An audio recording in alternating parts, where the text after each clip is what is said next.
Hello and welcome to the Majlis podcast, Radio Free Europe, Radio Liberty's current affairs talk show focusing on Central Asia. I'm Bruce Pannier, host of the Majlis and author of the Central Asia in Focus newsletter. It's been 2 years since authorities in Uzbekistan responded with force to peaceful protests in the Karakalpak Sovereign Republic. The reason for the protests was proposed changes to Uzbekistan's constitution that would have negatively changed the situation for Karakalpakstan, which is technically part of Uzbekistan. Officially, 21 people were killed during the unrest in Karakalpakstan's capital, Nukus, but some accounts put the figure at several times higher. One thing is sure, nearly everyone punished for the violence was a Karakalpak protester. Uzbek authorities continue to try to eliminate any signs of discontent among Karakalpaks, even Karakalpaks outside Uzbekistan who have been offering alternative narratives about what happened at the start of July 2022. It's become difficult for Karakalpaks to find a safe haven in any country. To discuss this situation in and around Karakalpakstan in the last 2 years, I am joined by Hugh Williamson, the director of the Europe and Central Asia Division at Human Rights Watch, and Minaim, Karakalpak activist now living outside Uzbekistan. And I will note that Minaim is a pseudonym we are using to protect her and her family and friends still in Karakalpakstan. We are also going to be using a different voice for Minaim. And hopefully we will be joined soon by Laila Nazgul Saitbek, a lawyer and chairwoman of the NGO Freedom for Eurasia. Thank you all for joining me. Hugh, I'd like to start with you. Can you set the table for us? Take us back 2 years and tell us what happened in July and leading up to July 2022. Bruce, thank you so much for having me on the program. It's nice to be here. Those were awful events back in the first couple of days of July 2022 in Karakalpakstan. As you said, the build-up was really concern on the streets of Karakalpakstan, in Nukus and elsewhere, about the new constitution. There was a draft constitution tabled by the government of President Mirziyoyev in Tashkent, and when people started reading it, they recognized that it was going to change the rights of those in Karakalpakstan in a negative way. So there was feeling of disquiet, unrest about that, and they wanted to, in a sense, express that. And there was some calls for peaceful protests, and that's what started in the last days of June 2022. And those came to a head on the 1st and the 2nd of July 2022, when there were quite sizable numbers of people protesting both in Nukus and a few other places around Karakalpakstan. Yeah, and as you said, the protests consist of gatherings in various parts of Nukus and then moving around the city and so on, protesting peacefully, largely peacefully is the way Human Rights Watch has defined the protest, so overwhelmingly peaceful, giving absolutely no reason for the military, for the police to intervene in the way they did. So that's the context in a sense of what happened. And on the days of the 1st and the 2nd of July, there was essentially a brutal intervention by security services, which killed at least 21 people, including 4 law enforcement officers, and injuring at least 270. We really don't know how many were killed. Human Rights Watch was not able to verify the 21 or indeed more, but it's quite possible that more were killed. There were very few independent witnesses to the scene. Journalists and others were only allowed in a few days later, so it's very difficult to verify that. I'll talk a little bit about our research, because we tried very hard to research remotely what happened on those 2 days. We did this by doing investigative analysis of over 100 videos and photos of the events on those 2 days. So very thorough analysis of those videos and photos. And those were all photos and videos of the protests themselves and how the security forces reacted to them. Some very gruesome photos of the injuries and some of the photos of the dead, those who were killed as well. And we were really trying to establish why the security forces opened fire in the way they did, and there was clashes with the protesters, whether they were provoked or not, whether there was any justification at all for what they did. Because from a human rights framework, we have to look at the context for a conflict in order to establish whether there were severe human rights abuses or not. And we really established that there was significant abuses committed by the security forces involved. And I'll tell you a little bit about what those involved from our analysis, from what we've seen from the videos and the photos. We're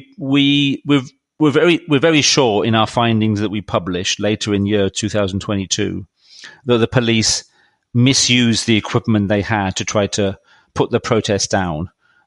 They inappropriately used grenades of various sorts. They had some ammunition, and they were mostly, grenades, stun grenades, mostly quite small grenades. And the security forces simply threw or used devices to throw these grenades at the protesters. And they often did that from rather short range. And they did that in a way which hit the protesters directly. And these weapons are not meant to be used in this way. And that either killed protesters or caused them such extremely serious injuries that they were maimed for the rest of their lives. So there's the misuse of stun grenades. They also misused even larger grenades that they threw into the crowd that hit protesters or landed very near them and caused significant injury or death. That was the main cause of at least the 17 protesters who were definitely killed at that time. We also have evidence in one case that there was a use of live ammunition in a gun, so shooting into the crowd, and that person was killed. So those are very serious abuses, and we'll get on to the lack of investigation. It's absolutely necessary for the Uzbek authorities to investigate why their security forces acted in this way and misused this equipment and led to the deaths of so many people. So that's what happened. And then a few days later, they allowed some reporters in who managed to gather some testimony and so on. Since then, as you hinted at in your introduction, Bruce, there's been a climate of fear has been created around Karakalpakstan in the region and also elsewhere. Immediately afterwards, the government did two things. Formally, they set up an investigation. A commission was established. They were very proud of that, by the way. They called up Human Rights Watch. They called up all other organizations to tell us they were launching a commission to investigate what happened. This was headed by the ombudswoman, the human rights ombudswoman in Tashkent. Many other people were involved, including some civil society people who did their best on the commission to try to find evidence, and we met them. But at the same time, they started harassing and arresting protesters. They started identifying who was involved in the protests, and they rounded them up and they arrested them. Some of them were tortured, and they held them in detention for a long time. And a large numbers of months later in November, December 22, and in early 23, there were two major trials held, and we can maybe talk about that later. But so those arrests led to significant trials, which were effectively sort of show trials, really. Here were the people who organized these awful protests, the government was saying, and here are the guilty parties. And that was their message to the international community. They were also proud, in a sense, of these trials, and they wanted people to come and observe these trials. Human Rights Watch found that the fair processes were not observed in these trials, but we can perhaps talk about that later. And indeed, as we'll talk about, started harassing Karakalpak activists and others who were not activists, but simply people who were sharing information who were living abroad, Kazakhstan and elsewhere. And they've been harassed and arrested by Kazakhstan under the request from Uzbekistan and so on. Finally, in terms of this context setting, we should know that this commission that was set up just days after the protests never delivered a report. They were always said we were going to deliver it soon. There was a lot of anticipation what would be in this report, but it never happened. And now the government sort of has buried this idea that they're going to publish a report. So there's never been an effective investigation. Of course, Human Rights Watch and other groups also asked for international investigators to be allowed to come into the country. We were pleased the government set up their own commission, but we were skeptical about its independence from the government, and we wanted international experts from the UN or the OSCE to come. That was also denied. They would not allow that because they had their own investigation, which never delivered, and their own prosecution service has never really investigated. We should note that 3 police have been prosecuted for illegal action during the time, including torture. But that's a very small number, an extremely small number compared to the scale of the violence, and the dozens and dozens of who were arrested and harassed and tortured after the protests. So that's a bit of a context setting, Bruce. No, great. Thank you. Thank you. That was very important. Minaim, let me ask you a question. Daulat Tajimuratov, he's going to be a central figure in all this. Can you tell us who Daulat Tajimuratov is? Davlet Murat Tajimuratov is undoubtedly a Karakalpak national hero. Through his founding of the newspaper El Hizmeti, he fearlessly tackled the issues plaguing Karakalpakstan, shedding light on corruption and injustices. His dual role as a journalist and an esteemed lawyer allowed him to advocate for justice, offering his legal expertise pro bono to those in need.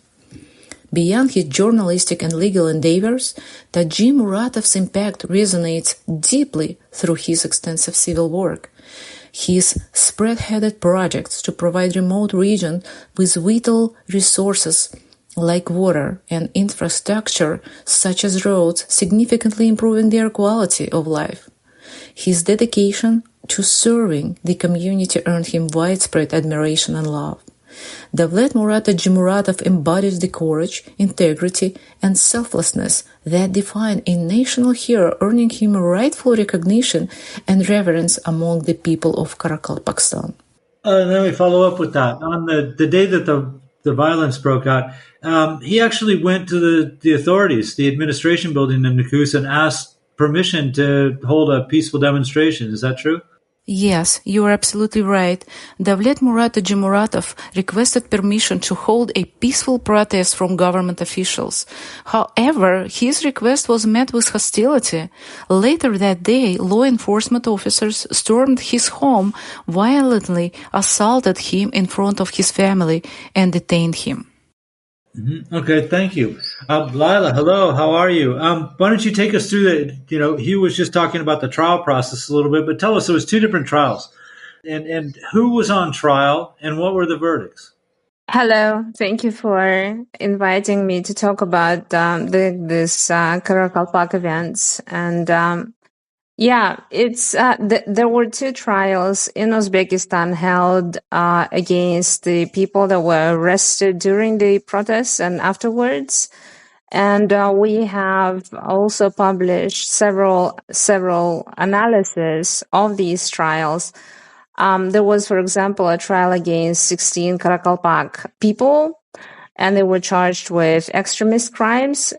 Most of the people that were on trial were actually charged with extremist articles and have received very lengthy prison sentences. And there was a group of 39 people, I believe, and another group of 22 people. And among those on trial were lawyers and journalists who actually have not committed any acts of violence, but were simply either participating in, discourse about the constitutional changes that was before the protests broke out.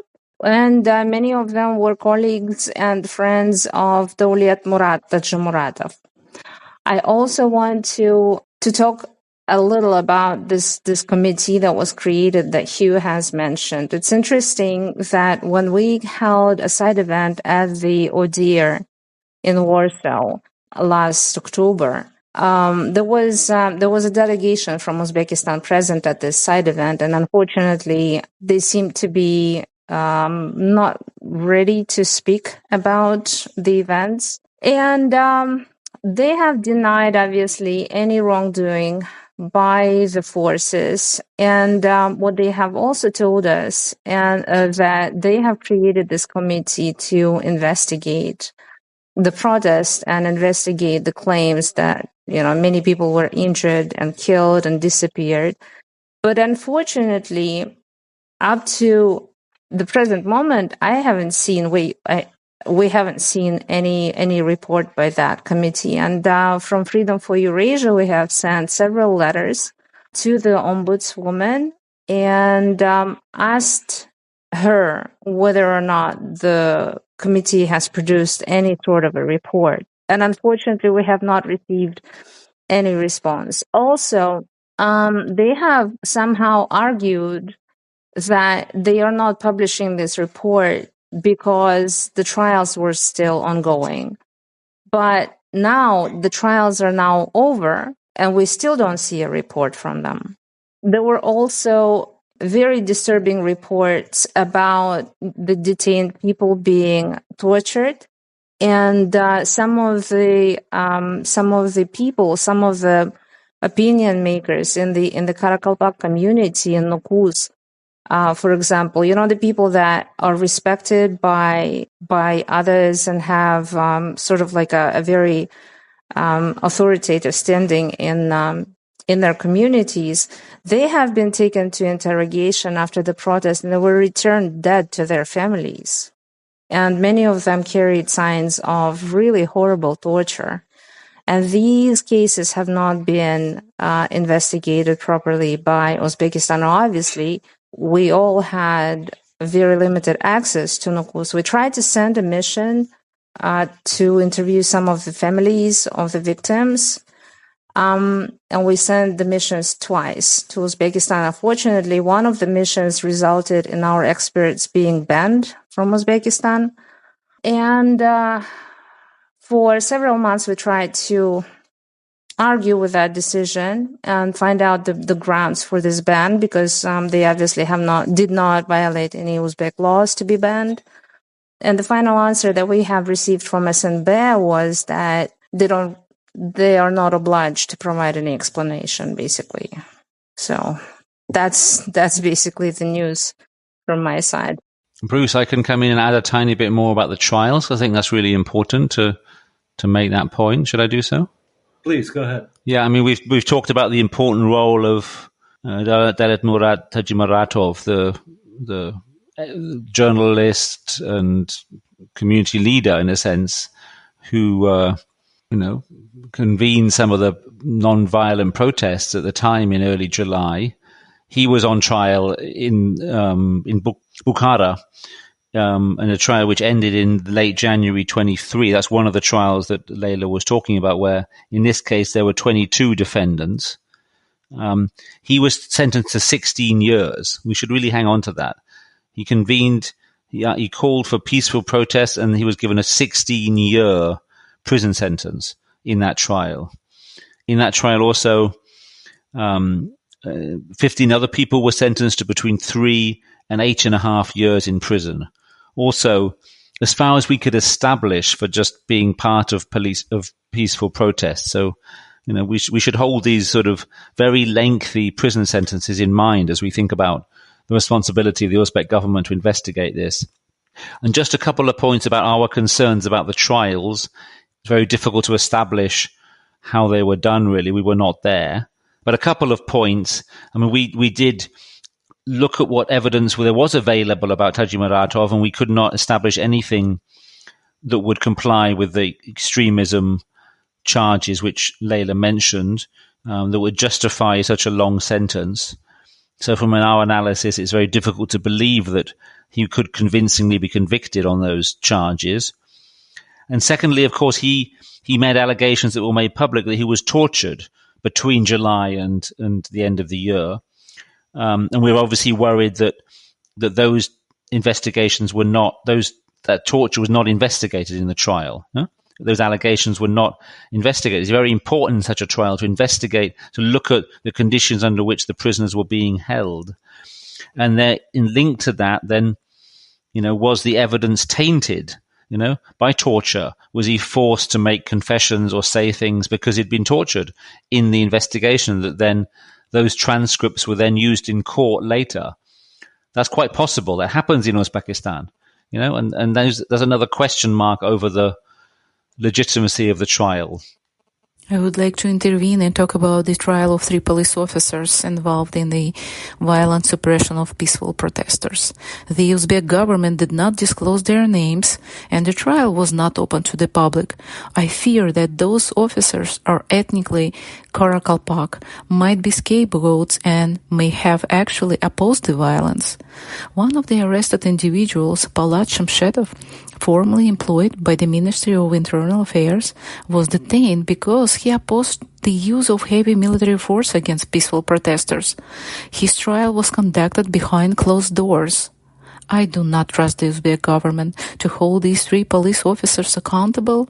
They should have conducted a transparent trial, made the proceeding public, and at the very least disclosed the names of those involved so that accountability and justice could be properly assessed. No, it's a good point. And we, since you brought up the Polat Shamshetov, it's worth mentioning he died just days after he was sent to prison, right? Yes, and he was healthy. I was in touch with his family. He did not have any health issues. It was obvious that he was murdered by Uzbek police in detention. Mm-hmm. Okay. Go ahead.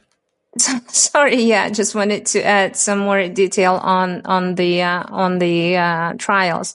So, in the case of 22 participants in the 2022 protest, there were 7. There are still 7 people from this group that are held in Uzbek penitentiary institutions, and they are sentenced to 5, 6, 8 years in prison for. Also, we don't know if there was hard evidence of them committing any crimes other than just a wish to participate in a peaceful protest.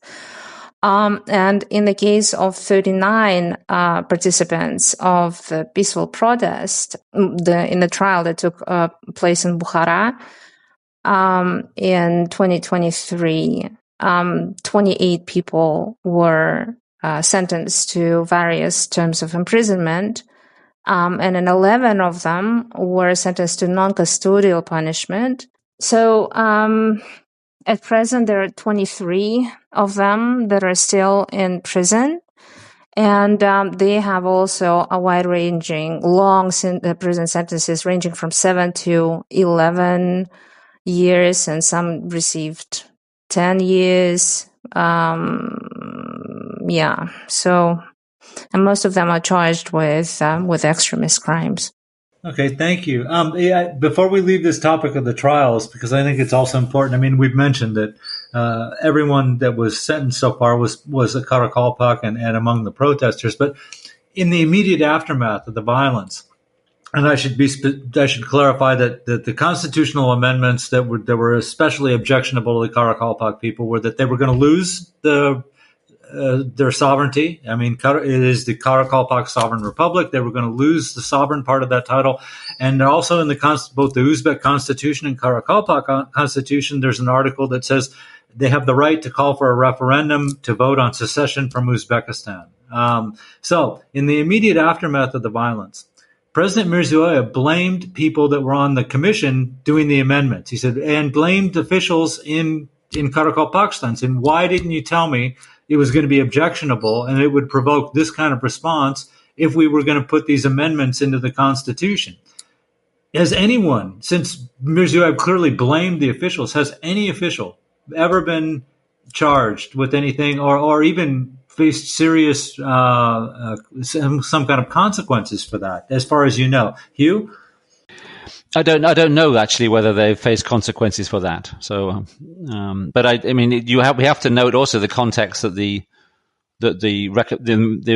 proposed amendments were withdrawn by the Mirziyoyev government, weren't they? So, I mean, he withdrew them but blamed local officials. Perhaps other colleagues know. I just wanted to share some opinion about this. I think it's really a really well-known tactic in our part of the world, in the former Soviet Union, where the Tsar is never one to blame. It's always the bad boyare, basically. The people who are surrounding him are to blame. But in reality, in a country like Uzbekistan, it's quite clear that trying to say Mirziyoyev's attempt to say that he didn't know about this looks really strange. And I don't think it's plausible that he didn't know about it. Yes, I completely agree. The Karakalpak government was instructed by Tashkent to prepare this documentation, and the initiative did not originate from the Karakalpak parliament. During the trial, Davlet Murat mentioned that he spoke to a parliament member who explained why she supported the constitutional amendments.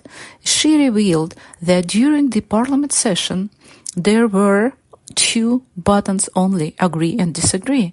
When she pressed the disagree button, it didn't register.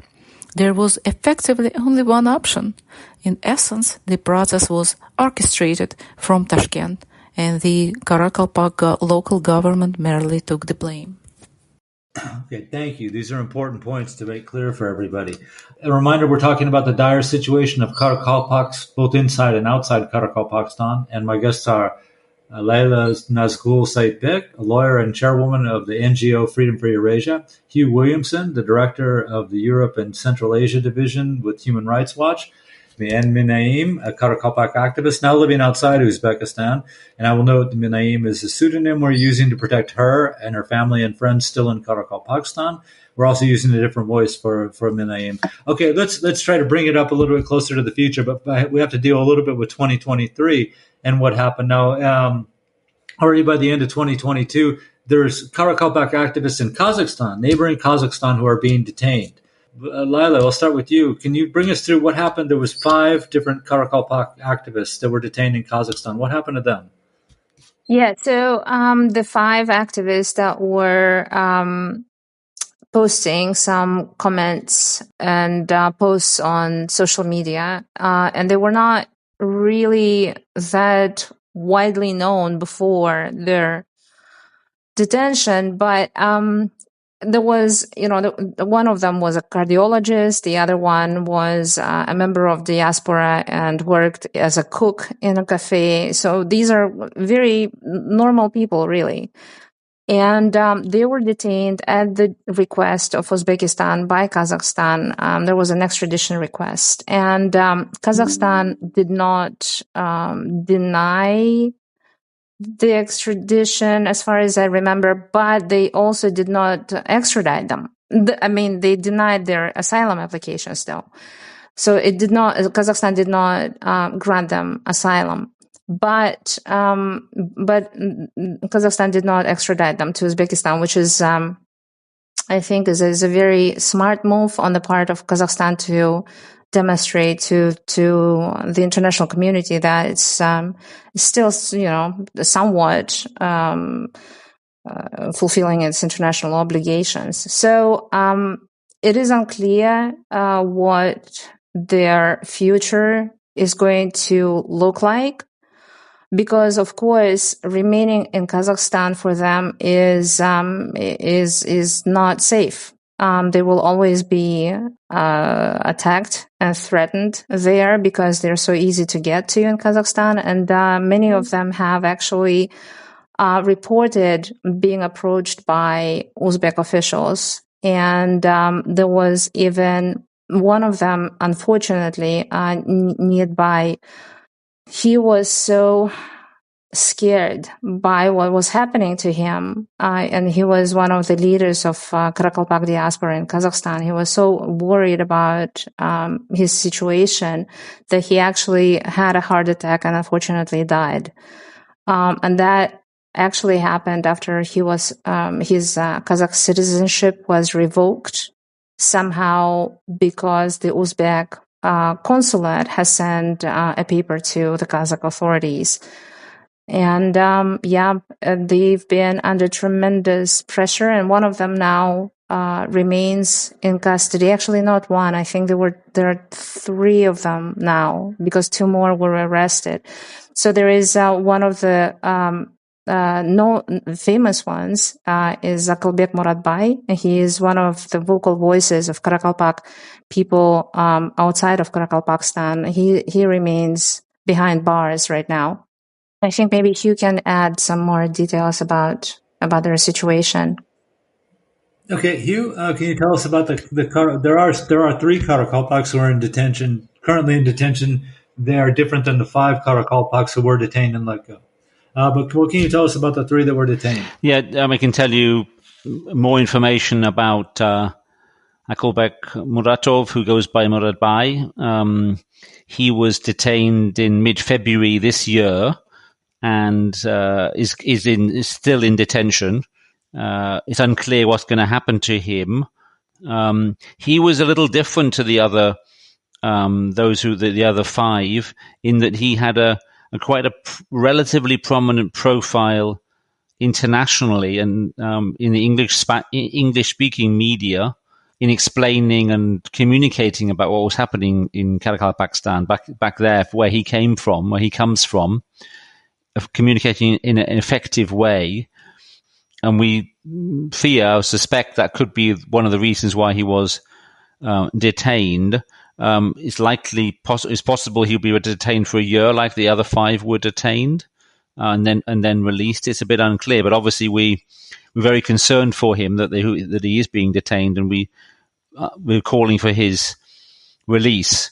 So that's what I know about that one. Not so much about the other 2 cases.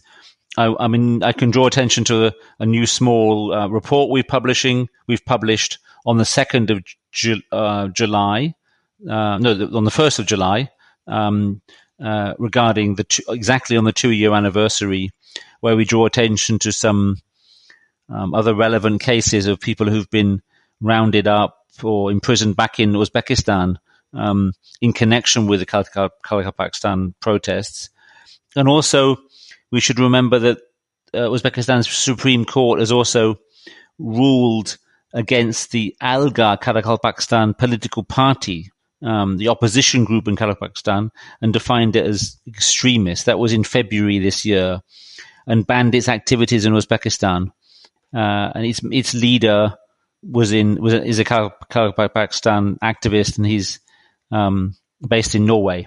So there's another effort by Uzbekistan to sort of really clamp down on and define as extremist not only people living outside the country, but also political movements within the country. So it's a very cynical effort by Uzbekistan to sort of close down all channels, really.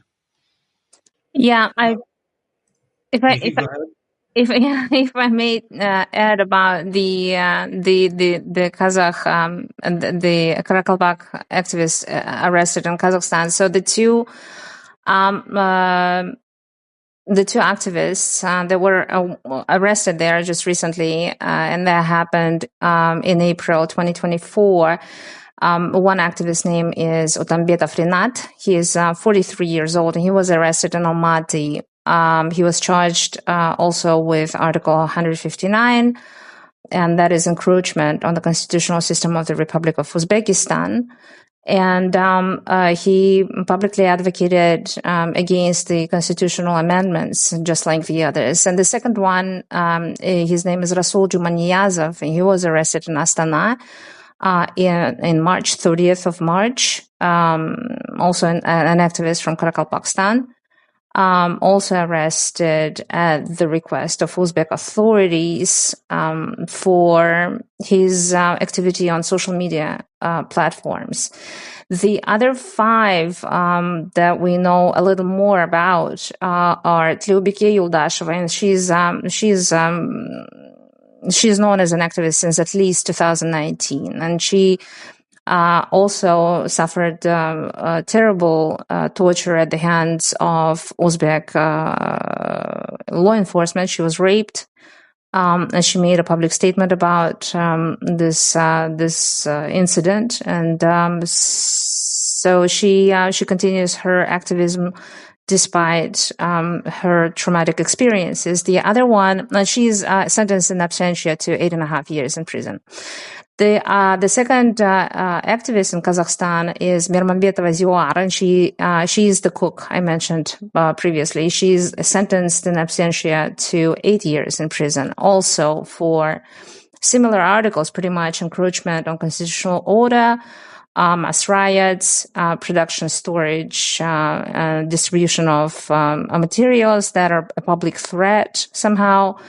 And the other activist is Raisa Kudaibergianova, and she is also the cardiologist I mentioned about.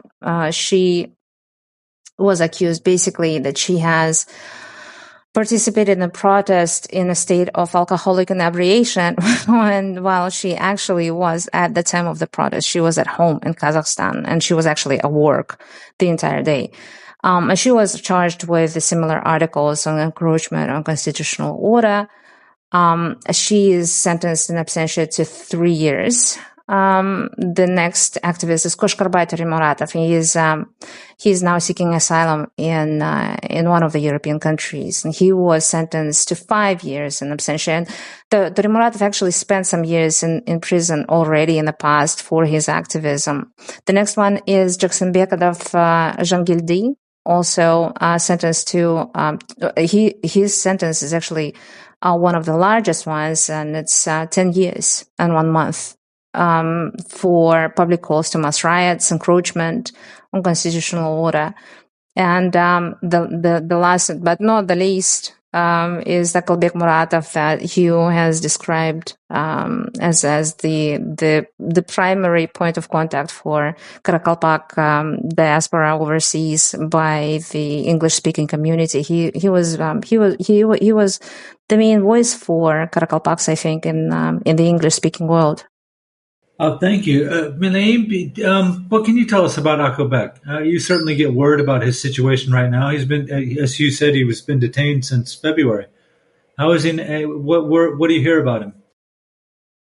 Yes, while Akobek has been in prison, he has met many other Karakalpaks who are also incarcerated.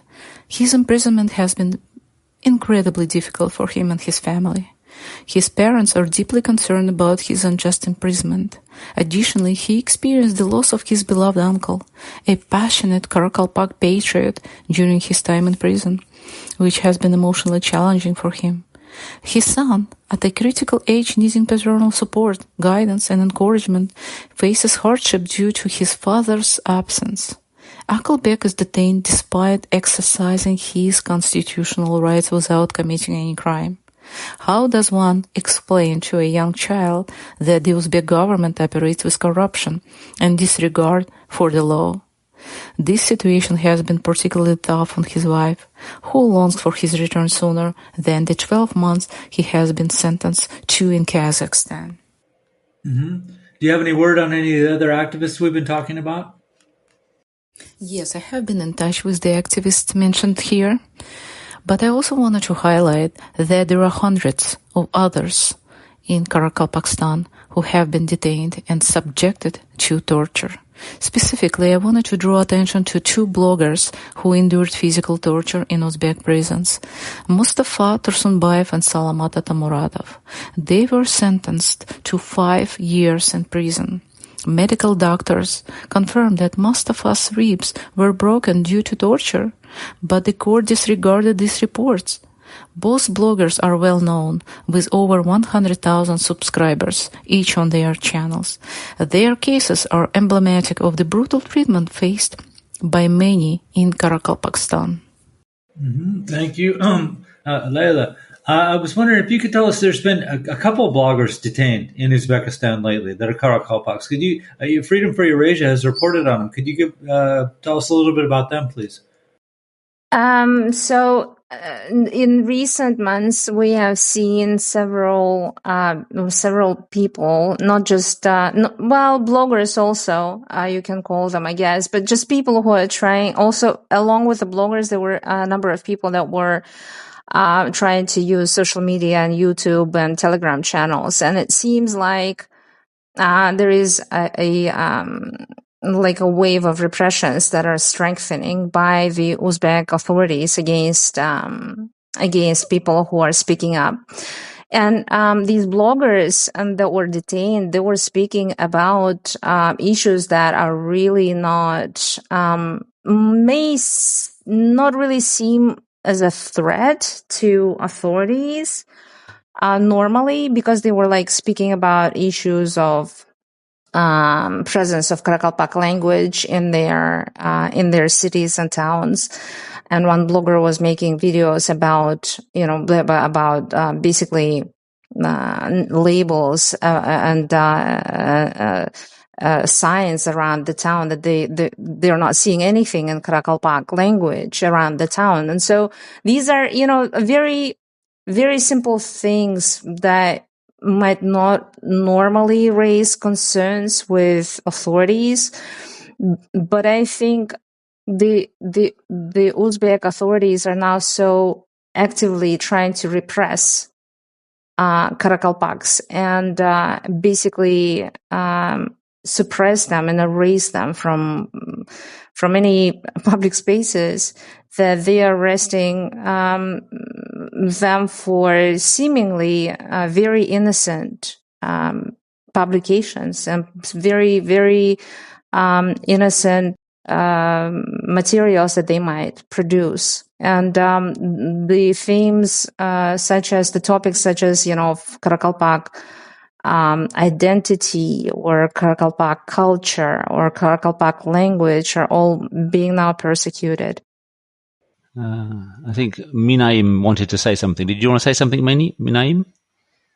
Yes, I just wanted to point out the irony that the Uzbek government accuses Karakalpaks of disrupting the constitutional order when it's actually the Uzbek government itself that is undermining constitutional norms. Furthermore, while they label Karakalpakstan as an extremist political movement, it's the Uzbek government that exhibits extremist actions. They resort to using heavy military artillery against peaceful protests, and it's crucial that the government of Uzbekistan be held accountable for these actions. Indeed, and that's an important point that we should sort of remember in this context, that it's really the Uzbek government we should be focusing on, and organizations like myself and perhaps other organizations as well are calling for that accountability.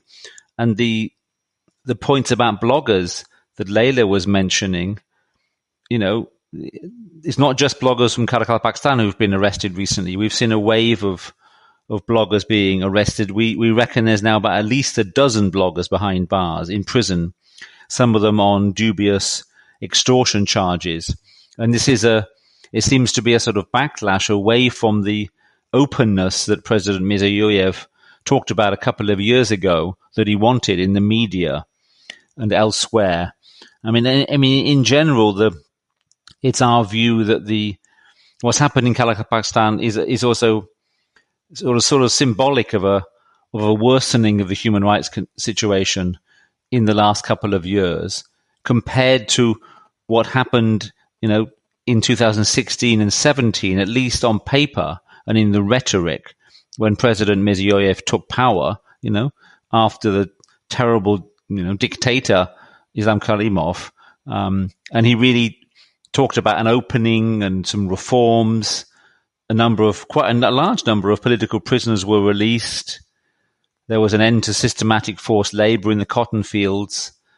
I remember being in Uzbekistan at that time, and there was a genuine mood of optimism, at least talking to the government and to talk to some activists and so on. And now we're really into a different phase. I think we have to remember that, and that should be the basis of our approach, that we're in a different phase, a clamping down on human rights now.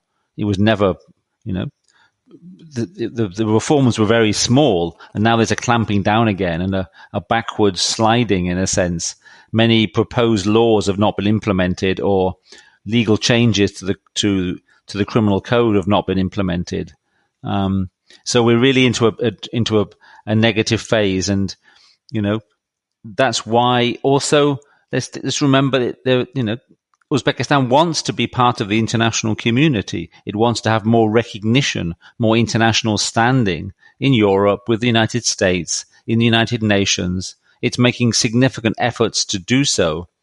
So the countries with which it is engaging, the United States, Europe, in UN forums, these need to really take the opportunity to raise these human rights issues with Uzbekistan. For instance, what happened 2 years ago in Karakalpakstan. So these governments and international bodies also have a responsibility to not forget what happened in Karakalpakstan and raise these more recent issues around bloggers, about freedom of speech, about There's increasing numbers of cases of even people criticizing the president online in extremely harmless ways being put in prison for doing so.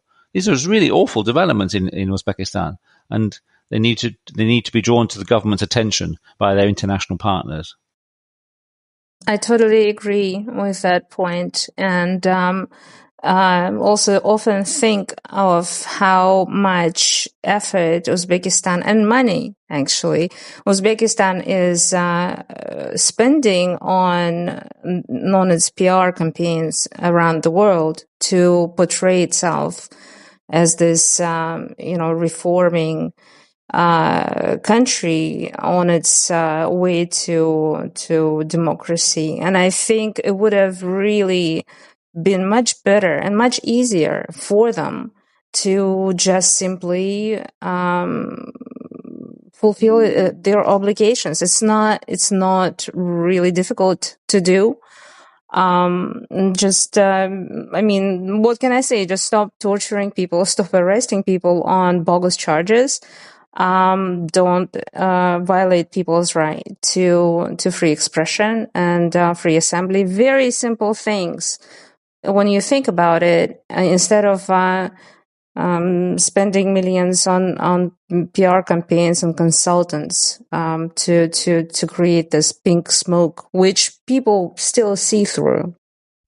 Okay, thank you. We're coming toward the end, and we could go talk a lot more, and we're going to have to come back to this because there's some points that I wanted to bring up, but we are running short on time. So I'm going to give everyone a chance to make last comments. You can keep it to 2 or 3 minutes. I'd appreciate it. But let me just throw out here that, it was the Uzbek government's decision to try to amend the constitution, and that started the problem.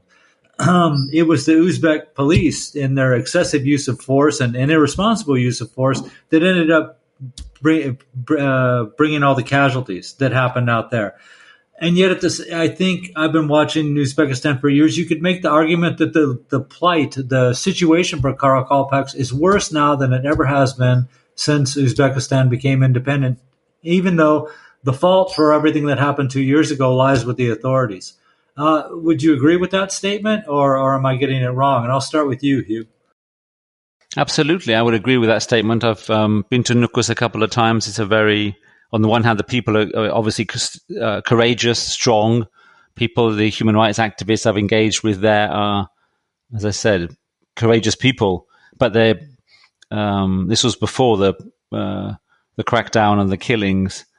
But it's in a much worse situation than before. An atmosphere of fear is what we gather from the contacts we still have there. The government needs to act on that. It needs to we have not talked about the sort of socioeconomic aspects of this, that it's a poor region that needs economic development. It doesn't need repression. It needs development. It needs money to help develop the economy and the local, enable people to have jobs and livelihoods and so on. But also there needs to be some accountability. I'll go back to that point. For what happened, the commission not only needs to deliver its report, but there needs to be an independent investigation. Great if the Uzbek government's part of it, but it needs to be credible with international experts deciding what's happened. So you're right, Bruce. Kazakhstan is in a worse situation than before, and it's the government's fault for that. Leila? I agree with you that the situation of Karakalpaks has worsened. But what we also are seeing now is a more coverage of the region and more information available in the international sources about the situation in Karakalpakstan, unlike several years ago when we had very little information about this republic. What I also think is it is important for Uzbek authorities to actually start thinking about allowing Karakalpak Republic and people of Karakalpakstan to have political representation of their own in their own republic, and allow them to participate in the management and running of their republic. because this is something that they've been demanding for decades. I also noticed that there is a raised sense of Karakalpak identity, and I think it's going to only increase with the years. I mean, what I'm trying to say is Uzbek authorities are not going to be successful in suppressing that. Whatever actions the Uzbek authorities will be taking in the future to repression, to just to suppress the people of Karakalpakstan is going to lead to a totally opposite result. So there is a lot for Uzbek authorities to think about, and I hope maybe we will have a chance to speak with them again in October at the ODIHR conference, hopefully, and I hope they will be ready for a constructive dialogue with us. Okay, thank you. Minaim, it's your homeland, so you get the last word. What would you like to say? I wanted to bring attention to a critical issue that has long been overlooked: the right of Karakalpakstan to self-determination. Karakalpakstan has a robust legal foundation for this right, having declared its independence from the USSR before Uzbekistan did. Furthermore, in 1993, Karakalpakstan signed a temporary 20-year agreement with Uzbekistan, establishing itself as a sovereign republic with the right to secede. It boasts its own constitution and parliament. Yet, despite these clear legal grounds, Western countries remain hesitant to address the rights of Karakalpakstan, prioritizing the territorial integrity of Uzbekistan over the self-determination of the Karakalpak people. This is a misguided approach. Karakalpakstan meets all legal criteria for independence, and self-determination should take precedence over territorial integrity. I urge the embassies of democratic nations in Uzbekistan to adopt an inclusive stance. Ensure that official communication is conducted in both Uzbek and Karakalpak languages, given that Karakalpakstan comprises 40% of Uzbekistan's territory. Recognizing Karakalpak as an official language is both practical and essential for preserving a language currently under threat from the Uzbek government. Karakalpakstan occupies a significant geopolitical location with close proximity to Afghanistan and within the interest of China and Russia. It is surrounded by authoritarian regimes like Uzbekistan, Kazakhstan, and Turkmenistan.